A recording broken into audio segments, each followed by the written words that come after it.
it's time to sit back and relax with your favorite drink. And listen.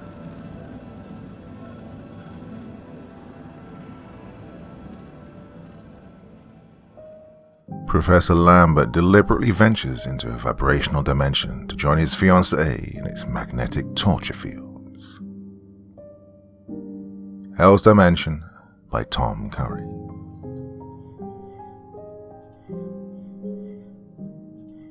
Now, Professor Lambert, tell us what you've done with the body of your assistant, Miss Madge Crawford. Her car is outside your door, stood there since early yesterday morning. There are no footprints leading away from the house, and you can't expect us to believe that an airplane picked her off the roof. It'll be a lot easier if you tell us where she is. Her parents are greatly worried about her. When they telephoned, you refused to talk to them, would not allow them to speak to Miss Crawford. Well, they're alarmed as to her fate. While you're not the sort of man who would injure a young woman, still, things do look bad for you, and you'd better explain fully. John Lambert, a man of about 36, tall, spare, with black hair which was slightly tinged with grey at the temples in spite of his youth, turned large eyes which were filled with agony upon his questioners. Lambert was already internationally famous for his unique and astounding experiments in the realm of sound and rhythm. He'd been endowed by one of the great electrical companies to do original work, and his laboratory, in which he lived, was situated in a large tract of isolated woodland some 40 miles from New York City. It was necessary for the success of his work that as few disturbing noises as possible be made in the neighborhood. Many of his experiments with sound and etheric waves required absolute quiet and freedom from interrupting noises. The delicate nature of some of the machines he used would not tolerate so much as the footsteps of a man within 100 yards, and a passing car would have disrupted them entirely. Lambert was terribly nervous. He trembled under the gaze of the stern detective, come with several colleagues from a neighboring town at the call of Madge Crawford's frightened family. The girl, whose picture stood on a working table nearby, looked at them from the photograph as a beautiful young woman of 25, light of hair with large eyes and a lovely face. Detective Phillips pointed dramatically at the likeness of the missing girl. "Can you, he said, look at her there and deny you loved her. And if she did not love you in return, then we have a motive for what you've done. Jealousy. Come, tell us what you've done with her. Our men will find her anyway. They're searching the cellar for her now. You can't hope to keep her alive, and if she's dead..." Lambert uttered a cry of despair and put his face in his long fingers. Don't say she's dead." "Ah, then you did love her," exclaimed Phillips triumphantly, and exchanged glances with his companions. "Of course I love her, and she loved me in return. We were secretly engaged and were to be married when we'd finished these extremely important experiments. It is infamous, though, to accuse me of having killed her. If I have done so, then it was no fault of mine." "Ah, then you did kill her." No, I cannot believe she's really gone." "Why did you evade her parents' inquiries?" "Because, well, I've been trying to bring her to rematerialize her." "You mean bring her back to life?" "Yes." "Couldn't a doctor do that better than you? If she is hidden about here somewhere?" asked Phillips gravely. No, you don't understand. She cannot be seen. She's dematerialized." "Oh, go away. I'm the only man, save possibly my friend Dr. Morgan, who can help her now. Morgan, well, I've thought of calling him, but I've been working every instant to get the right combination. Just go away, for God's sake." "We can't go away till we've found out Miss Crawford's fate," said Phillips patiently. Another sleuth entered the immense laboratory.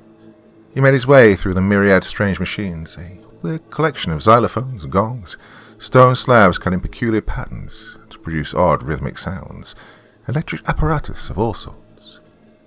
Near Phillips was a plate some feet square, of heavy metal raised from the floor on poles of a different substance. About the ceiling were studs thickly set of the same sort of metal as was the big plate. One of the sleuths tapped his forehead, pointing to Lambert as the latter nervously lit a cigarette. The newcomer reported to Phillips. He held in his hand 2 or 3 sheets of paper on which something was written. "The only other person here is a deaf mute," said the sleuth to Phillips, his superior. "I got his story. He writes that he takes care of things, cooks their meals, and so on. And he writes further that he thinks the woman and this guy Lambert were in love with each other. He has no idea where she's gone to, though. Here, you read it." Phillips took the sheets and continued. "Yesterday morning about 10 o'clock, I was passing the door of the laboratory on my way to make up Professor Lambert's bed. Suddenly I noticed this queer, shimmering, greenish-blue light streaming down from the walls and ceiling of the laboratory. I was right outside the place, and though I cannot hear anything, I was knocked down, and I twisted and wriggled around like a snake. It felt like something with 1,000 little paws, but with great strength was pushing me every way. When there was a lull and the light had stopped for a few moments, I staggered to my feet and ran madly for my own quarters, scared out of my head. As I went by the kitchen, I saw Miss Crawford at the sink there, filling some vases and arranging flowers, as she usually did every morning. Well, if she called to me, I didn't hear or notice her lips moving, but I believe she came to the door. I was going to quit when I recovered myself, angry at what had occurred, but then I began to feel ashamed for being such a baby, for Professor Lambert had been very good to me. About 15 minutes later I went to my room, and I was able to return to the kitchen. Miss Crawford was not there, though the flowers and vases were. Then, as I started to work, still a little alarmed, Professor Lambert came rushing into the kitchen, an expression of terror on his face. His mouth was open. I think he was calling. Then he ran out, back to the laboratory, and I've not seen Miss Madge since. Professor Lambert's been almost continuously in the workroom since then, and I keep away from it because I was afraid. 2 more members of Phillips's squad broke into the laboratory and came toward the chief. They'd been working at physical labor, for they were still perspiring, and one regarded his hands with a rueful expression. "Any luck?" asked Phillips eagerly. "No, boss. We've been all over the place, and we dug every spot we could to get earth in the cellar. Most of it's 3-inch concrete, without a sign of a break." "Did you look in the furnace?" "We looked there first thing. She ain't there." There were several more closets in the laboratory, and Phillips opened all of them and inspected them. As he moved near the big plate, Lambert uttered a cry of warning. "Don't disturb that. Don't touch anything near it." All right, said Phillips testily. The skeptical sleuths had classified Lambert as a nut, and were practically sure he'd done away with Madge Crawford because she wouldn't marry him. Still, they needed better evidence than their mere beliefs. She was no corpus delicti, for instance. "Gentlemen," said Lambert at last, controlling his emotions with a great effort, "I will admit to you that I am in trepidation and a state of mental torture as to Miss Crawford's fate. You are delaying matters, keeping me from my work." "He thinks about work when the girl he claims he loves has disappeared," said Doherty in a loud whisper to Phillips. Doherty was one of the sleuths who'd been digging in the cellar, and the hard work had made his temper short. "You must help us find Miss Crawford before we can let you alone," said Phillips. "Can't you understand that you're under grave suspicion of having injured her, hidden her away? Well, this is a serious matter, Professor Lambert. Your experiments can wait." "This one cannot," shouted Lambert, shaking his fists. "You are fools." "Steady now," said Doherty. "Perhaps you'd better come with us to the district attorney's office," went on Phillips. "There you may come to your senses and realize the futility of trying to cover up your crime, if you've committed one. If you have not, then why don't you tell us where Miss Crawford is?" "Because I don't know myself," replied Lambert. "But you can't take me away from here. I beg of you, gentlemen, allow me a little more time. I must have it." But Phillips shook his head. "Not unless you tell us logically what's occurred," he said. "Then I must, though I do not think you'll comprehend or even believe me. Briefly, it is this. Yesterday morning I was working on the final series of experiments with a new type of harmonic overtones, plus a new type of sinusoidal current, which I'd arranged with a series of selenium cells. When I finally threw the switch, remember, I was many weeks preparing this apparatus, and had just put the final touches on early that morning. Well, there was a sound such as never heard before by human ears, an indescribable sound, terrifying and mysterious. Also, there was a fierce, devouring verdict of blue light, and this came from the plates and studs, you see, but so great was its strength that it got out of control and leaped about the room like a live thing. Well, for some moments, while it increased in intensity as I raised the power of the current by means of the switch I had in my hand, I watched and listened in fascination. My instruments had ceased to record, though they're the most delicate ever invented and can handle almost anything which man can even surmise. Well, the perspiration was pouring from Lambert's face as he recounted his story. The detectives listened, comprehending but a little of the meaning of the scientist's words. "What has this to do with Miss Crawford?" asked Doherty impatiently. Phillips held up his hand to silence the other sleuth. "Let him finish," he ordered. "Go on, Professor." "All the sensations which I was undergoing became unendurable," went on Lambert in a low, hoarse voice. "I was forced to cry out in pain and confusion. Well, Miss Crawford evidently heard my call, for a few moments later, just as the terrific unknown force reached its apex, she dashed into the laboratory and stepped across the plate you see there. I was powerless. Though I shut off the current by a superhuman effort, well, she was gone." Then Lambert put his face in his hands, and a sob shook his broad shoulders. "Gone?" repeated Phillips. "What do you mean, gone?" "She disappeared before my very eyes," said the professor shakily, torn into nothingness by the fierce force of the current or sound. "Since then, I've been trying to reproduce the conditions of the experiment, for I wish to bring her back. If I cannot do so, then I want to join her wherever she's gone. I love her. I know now that I cannot possibly live without her. Will you please leave me alone now so that I can continue?" Doherty laughed derisively. "What a story," he jeered. "Keep quiet, Doherty," ordered Phillips. "Now, Professor Lambert, your explanation of Miss Crawford's disappearance does not sound logical to us, but still we're willing to give you every chance to bring her back, if what you say is true. We cannot leave you entirely alone, because you might try to escape or you might carry out your threat of suicide, and therefore I'm going to sit over there in the corner, quietly, where I can watch you but will not interfere with your work. We'll give you until midnight to prove your story. Then you must go with us to the district attorney. Do you agree to that?" Lambert nodded eagerly. "I agree. Let me work in peace, and if I do not succeed, then you may take me anywhere you wish, if you can," he added in an undertone. Doherty and the others, at Phillips' orders, filed from the laboratory.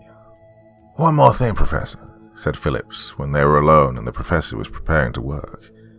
"How do you explain the fact, if your story is true, that Miss Crawford was killed and made to disappear, while you yourself, close by, were uninjured?" "Do you see these garments?" asked Lambert, indicating some black clothes which lay on a bench nearby. "They insulated me from the current and partially protected me from the sound. Though the force was very great enough to penetrate my insulation, it was handicapped in my case because of these garments." "I see. Well, you may go on." Phillips moved in the chair he'd taken from time to time. He could hear the noises of his men still searching the premises for Madge Crawford, and Professor Lambert heard them too. "Will you tell your man to be quiet?" he cried at last. There were dark circles under Lambert's eyes. He was working in a state of feverish anxiety. When the girl he loved had dematerialized from under his eyes, panic had seized him. He'd ripped away wires to break the current and lost the thread of his experiment, so that he could not reproduce it exactly without much labor. The scientist put on the black robes, and Phillips wished he too had some protective armor, even though he did believe that Lambert had told them a parcel of lies. The deaf-mute story was not too reassuring. Phillips warned his companions to be more quiet, and he himself sat quite still. Lambert knew that the sleuth thought he was stark mad. He was aware of the fact that he had but a few hours in which to save the girl who had come at his cry to help him, who had loved him and whom he loved, only to be torn into some place unknown by the forces which were released in his experiment. And he knew he would rather die with her than live without her. He labored feverishly, though he tried to keep his brain calm in order to win.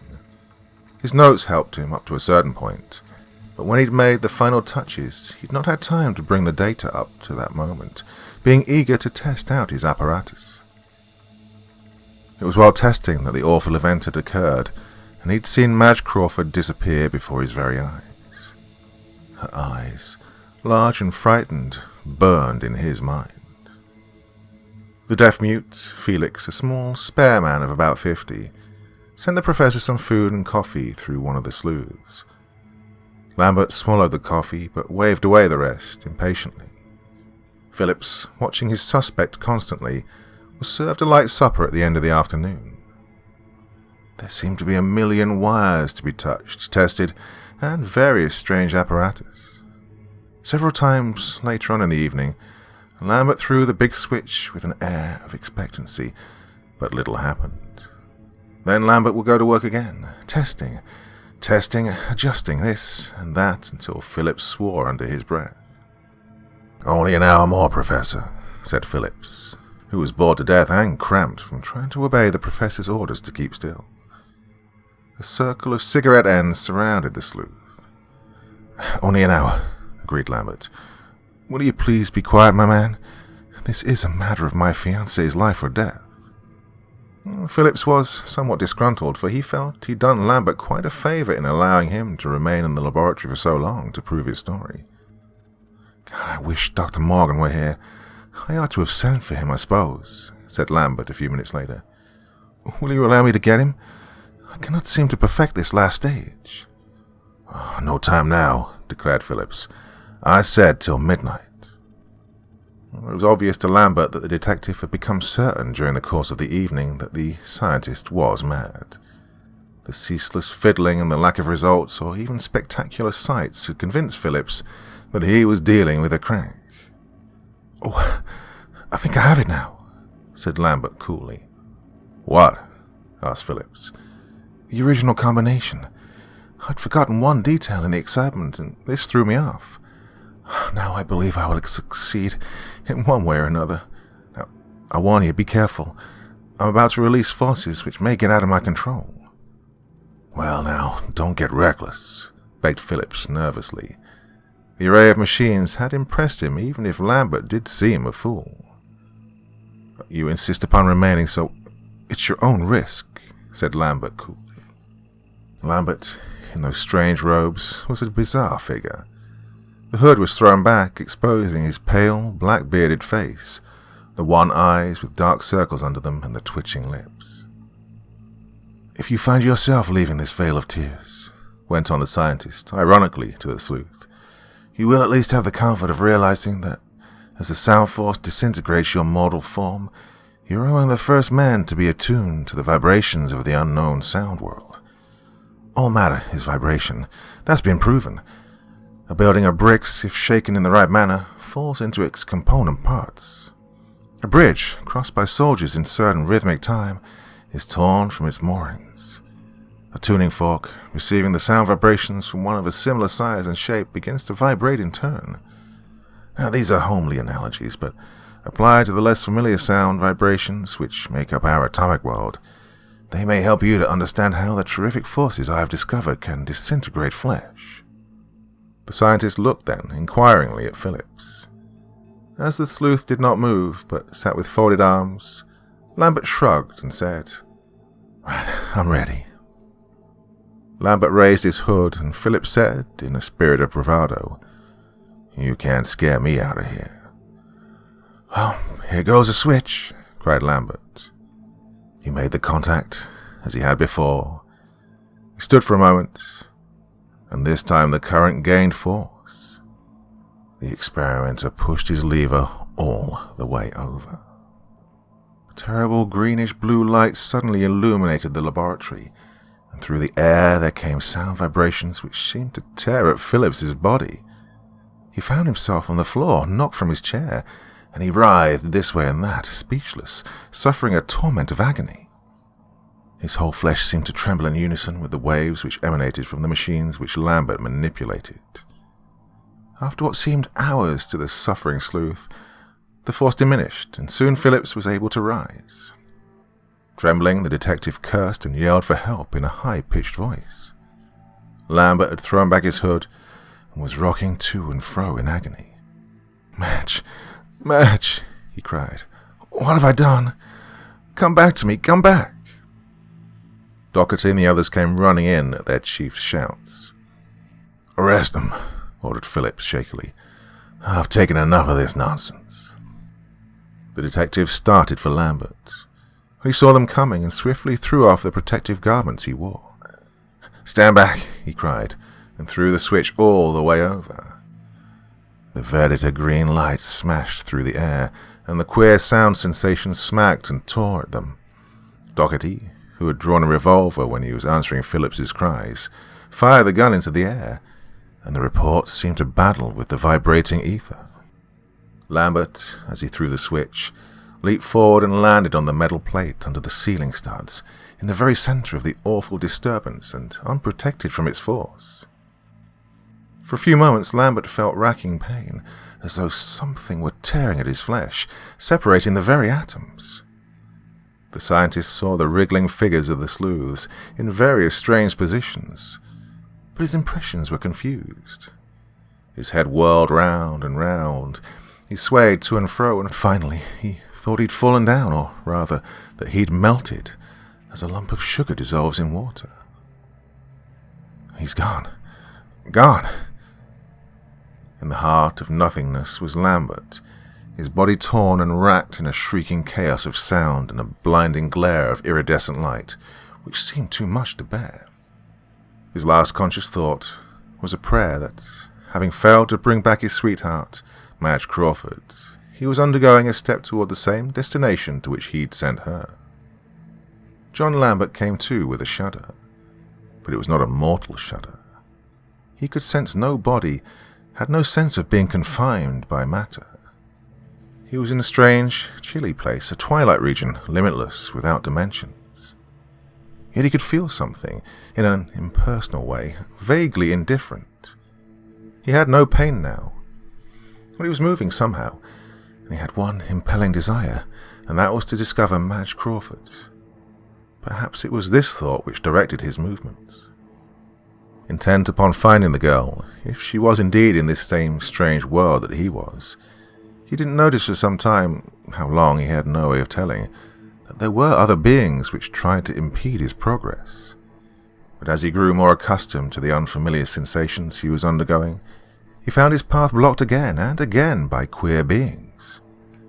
They were living, without doubt, and had intelligence, and evinced hostility towards him. But they were shapeless as amoebas. He heard them in a sort of soundless whisper, and could see them without the use of his eyes. And he shuddered, though he could feel no body in which he might be confined. Still, when he pinched viciously with invisible fingers at the spot where his face should have been, a twinge of pain registered on the vague consciousness which appeared to be all there was of him. He was not sure of his substance, though he could evidently experience human sensations with his amorphous body. He didn't know whether he could see, yet he was dodging this way and that, as the beings who occupied this world tried to stop him. They gave him the impressions of grey shapes, and in coppery shadows things gleamed and closed in on him. He seemed to hear a cry, and he knew that he was receiving a call for help from Madge Crawford. He tried to run, pushed determinedly toward the spot, impelled by his love for this girl. Now, as he hurried, he occasionally was stopped short by collision with the formless shapes which were all about him.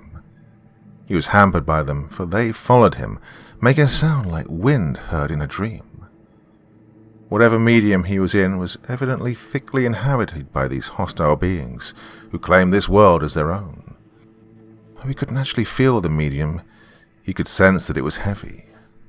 He leaped and ran, fighting his way through the increasing hosts, and the roar of their voice impressions increased in his consciousness.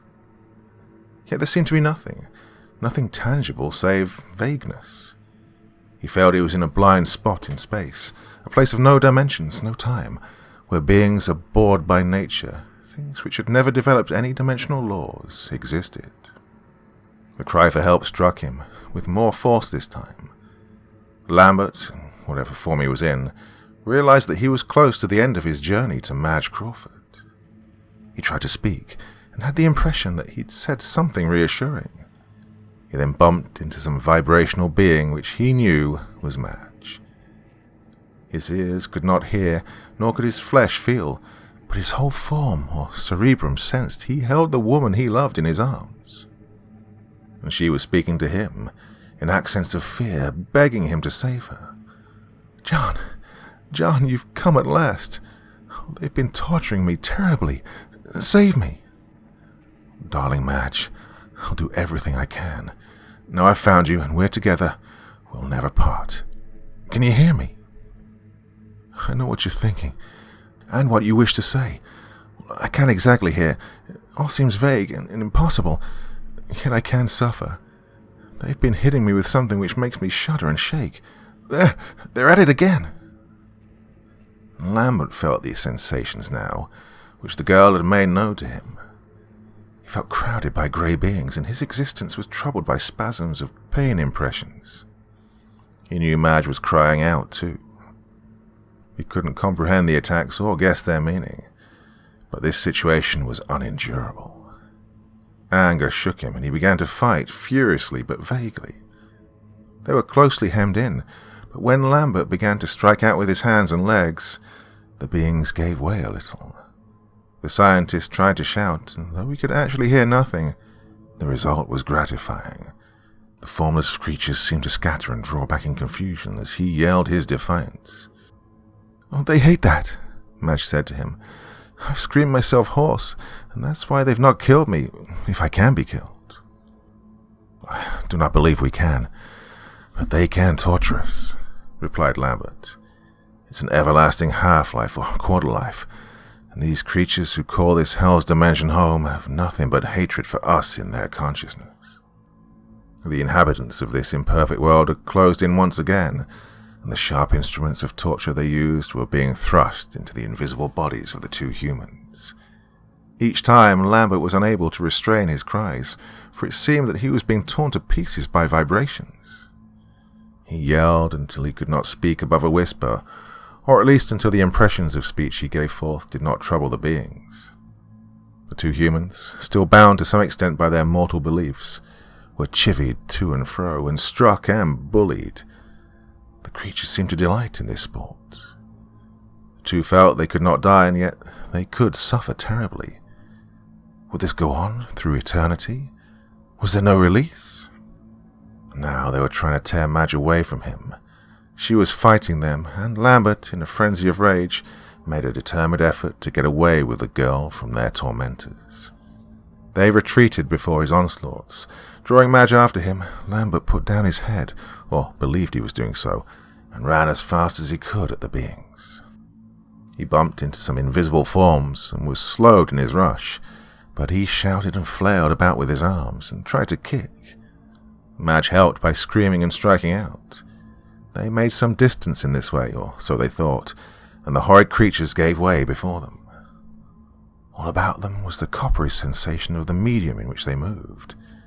Lambert, as he became more used to the form he was inhabiting, began to think he could discern dreadful eyes which stared unblinkingly at the couple. He fought on and believed they'd come to a spot where the beings did not molest them, though they still sensed the things glaring at them. Were they on some invisible eminence above the reach of these queer creatures? "Oh, we might as well stop here. If we try to go further, we may come to a worse place," said Lambert. And so they rested there, in temporary peace, together at last. "I seem to be happy now," said Madge, clinging close. "I feared I would never see you again. Oh, John dear. I ran to you when you called out that day, and when I crossed the plate, I was torn and racked and knocked down. When I next experienced sensation, it was in this terrible form. I'm becoming more used to it, but I kept crying out for you. The beings, as soon as they discovered my presence, began to torment me. More and more have been collecting, and I have a sensation of seeing them as horrible, revolting beasts. Oh, John, I don't think I could have stood it much longer if you hadn't come to me. They were driving me on and on and on, ceaselessly torturing me. Curse them, said Lambert. I wish I could really get hold of some of them. Or perhaps, Madge, we'll be able to think of some escape for us from this hell's dimension. Yes, darling. I couldn't bear to think we're eternally damned to exist among these beings, hurt by them and unable to get away. Oh, how I wish we were back in the laboratory at the tea table. How happy we were there. And we will be again, Madge. Well, Lambert was far from feeling hopeful, but he tried to encourage the girl into thinking they might get away. However, he was unable to dissimulate, and she felt his anguish for her safety. But I know now that you love me. I can feel it stronger than ever before, John. It seems like a great rock to which I can always cling, your love. It protects me from the hatred that these beasts pour out against us. Since they had no sense of time, they couldn't tell how long they were allowed to remain unmolested, but in each other's company they were happy, though each one was afraid for the safety of the other. And they spoke of the mortal life they'd lived, and their love. They felt no need for food or water. They just clung together in a dimensionless universe, held up by love. Well, the lull came to an end at last. There was no change in the coppery vagueness about them which they sensed as the surrounding ether, but all was changeless, boundless. Lambert, close to Madge Crawford, felt that they were about to be attacked. He had swift, temporary impressions of seeing saucer-like, unblinking eyes, and then hordes of bizarre inhabitants starting to climb up to their perch. For a short while, Lambert and Madge fought them off, thrusting at them, seeming to push them backward down this untangible slope. The cries which the dematerialized humans uttered also helped to hold the leaders of the attacking army partially in check, but the vast number of beings swept forward. The thrusts of the torture fields they emanated became more and more racking as the two unfortunates shuddered in horror and pain.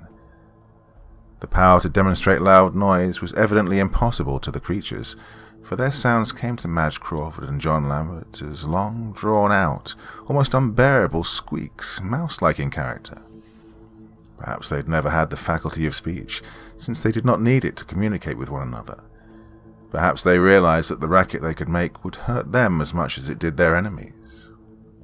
Lambert, Madge clinging to him, was forced backward down the slope, and the beings had the advantage of height. He could not again reach the eminence, but the way behind seemed to clear quickly enough, though thrusts were made at him innumerable times with the torture fields, and the hordes pushed them backward, ever back. They were forced on for some distance, and as they retreated the way became easier, and fewer of the beings impeded the channel along which they moved, though in front of them and on all sides, above, beneath, and below, they were pressed by the hordes. "They're forcing us to some place they want us to go," said Lambert desperately. "We can't do anything more," replied the girl. Lambert felt her quiet confidence in him, and that, as long as they were together, all was well. "Maybe they can kill us somehow," he said, and now Lambert felt the way was clear to the rear. There was a sudden rush of the creatures, and needle-like fields were impelled viciously into the spaces the two humans occupied. Madge cried out in pain, and Lambert shouted. The throng drew away from them as suddenly as it had surged forward, and in an instant later the pair, clinging together, felt like they were falling.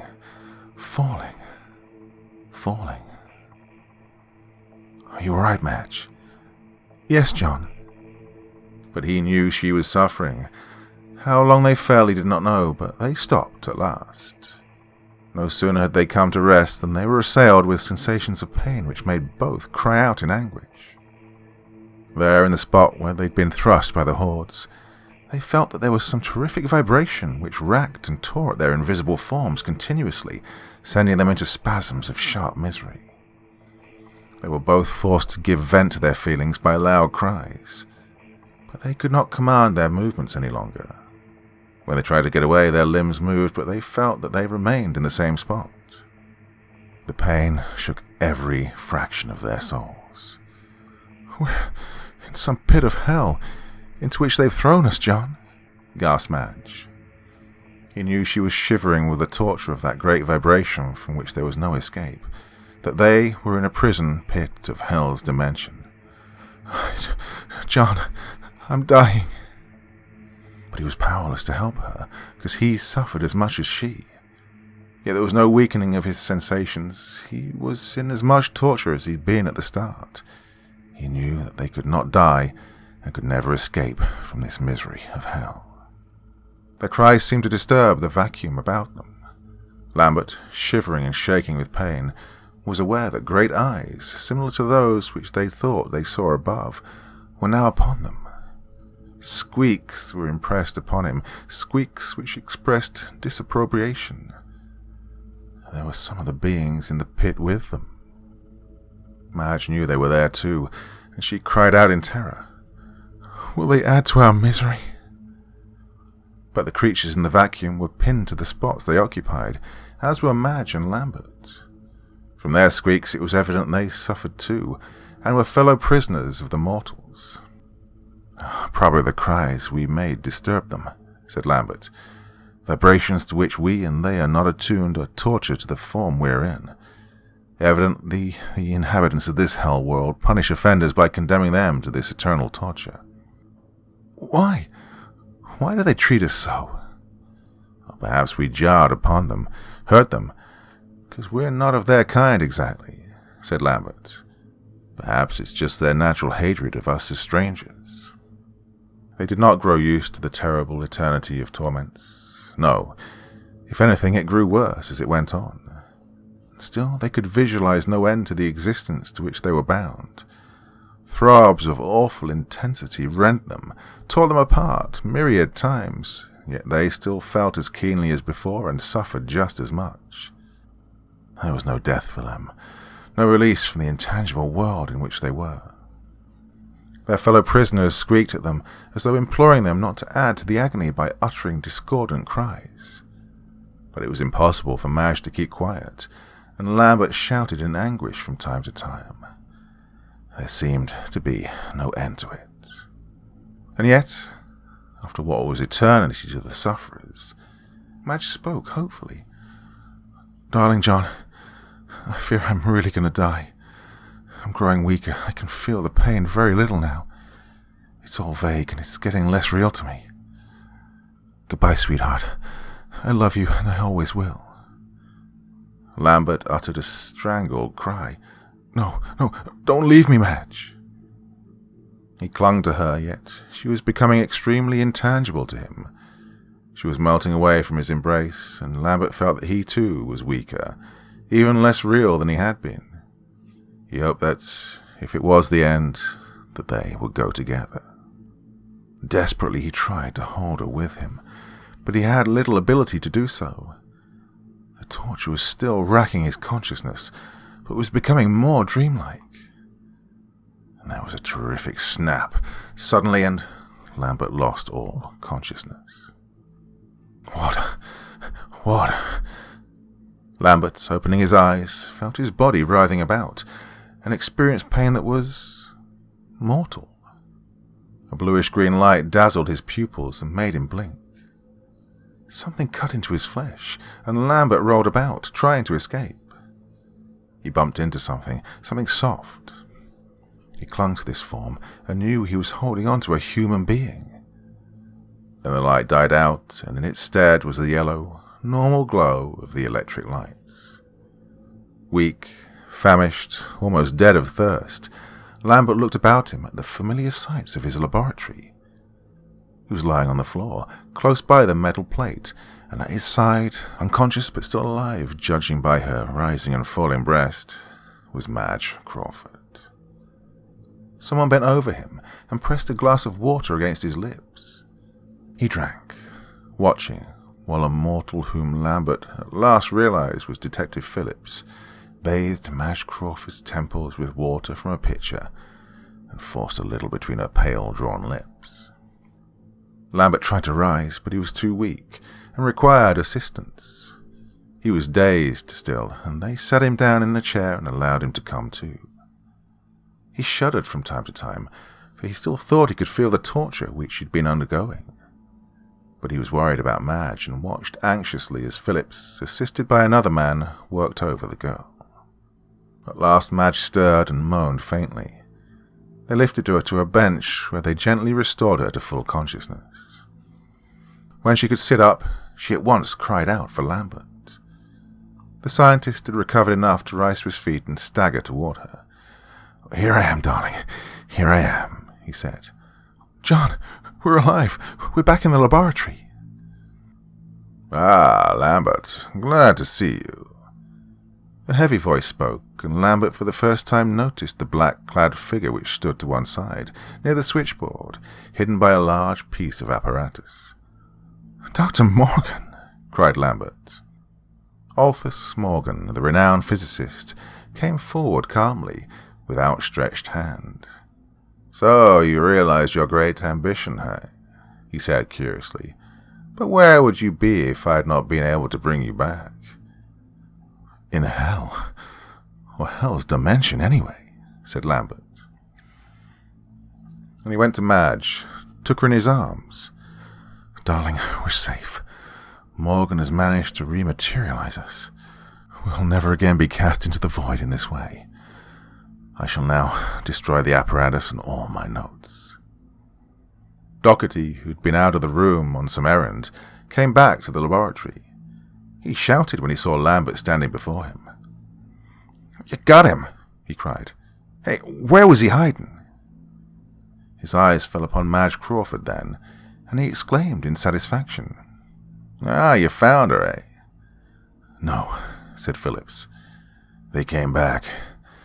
They suddenly appeared out of nothing, Doherty." "Ah, don't kid me," growled Doherty. "They were hiding in the closet somewhere. Maybe they can fool you guys, but not me." Lambert spoke to Phillips. "Oh, I'm starving. I think Miss Crawford must be too. Will you tell Felix to bring us some food? Plenty of it." One of the sleuths went to the kitchen to give the order, and then Lambert turned to Morgan. "How did you manage to bring us back?" he asked. Well, Morgan shrugged. "It's all guesswork at the last. I first could check the apparatus by your notes, and this took some time. You know you've written me in detail about what you were working on, so when I was summoned by Detective Phillips, who said you'd mentioned my name to him as the only one who could help, I could make a good conjecture as to what had occurred. I heard the stories of all concerned and realized that you must have dematerialized Miss Crawford by mistake, and then, unable to bring her back, had followed yourself. Well, I put on your insulation outfit and went to work. I've not left here for a moment, but have snatched an hour or two of sleep from time to time. Detective Phillips has been very good and helpful. Well, finally, I had everything in shape, but I reversed the apparatus in vital spots and tried each combination until, suddenly, a few minutes ago, you were rematerialized. It was a desperate chance, but I was forced to take it in an endeavor to save you." Lambert held out his hand to his friend. "I can never thank you enough," he said gratefully. "You saved us from a horrible fate. You speak as though we'd been gone for a long while. Was it many hours?" "Hours?" repeated Morgan, his lips parting under his black beard. "Man, it was 8 days. You've been gone since a week ago last night." Lambert turned to Phillips. "Look, I must ask you not to release this story to the newspapers," he begged. Phillips smiled and turned up his hands in a gesture of frank wonder. "Professor Lambert," he said, "I can't believe what I've seen myself. If I told such a yarn to the reporters, they'd never forget it. They'd kick me out of the department." "They were just hiding in a closet," growled Doherty. "Come on, we've wasted too much time on this job already. Just a couple of nuts, I say." The sleuths, after Phillips had shaken hands with Lambert, left the laboratory. Morgan, a large man of middle age, joined them in a meal which Felix served to the three on a folding table brought in for the purpose. Felix was terribly glad to see Madge and Lambert again, and manifested his joy by many bobs and leaps as he waited upon them. A grin spread across his face from ear to ear. Morgan asked innumerable questions. They described as best what they could recall of the strange dominion in which they'd been, and the physicist listened intently. "Well, it is some hell's dimension, as you call it," he said at last. "Where it is, or exactly, I cannot say," said Lambert, "and I surely have no desire to return to that world of hate." Madge, happy now, smiled at him, and he leaned over and kissed her tenderly. "We've come from hell together," said Lambert, "and now we're in heaven."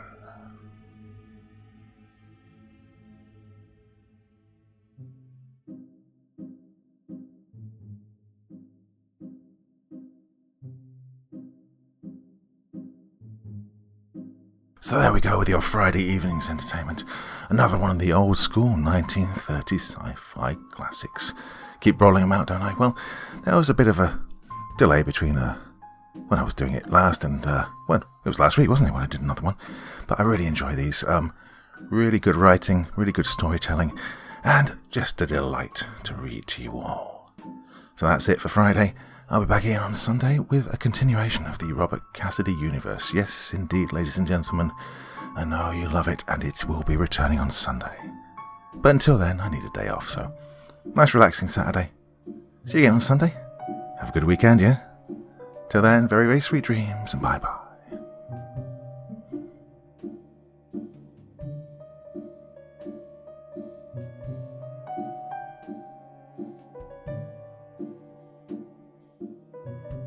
Thank you so much for taking the time to listen to this story today. Really means a lot to me and to the author of the story, of course.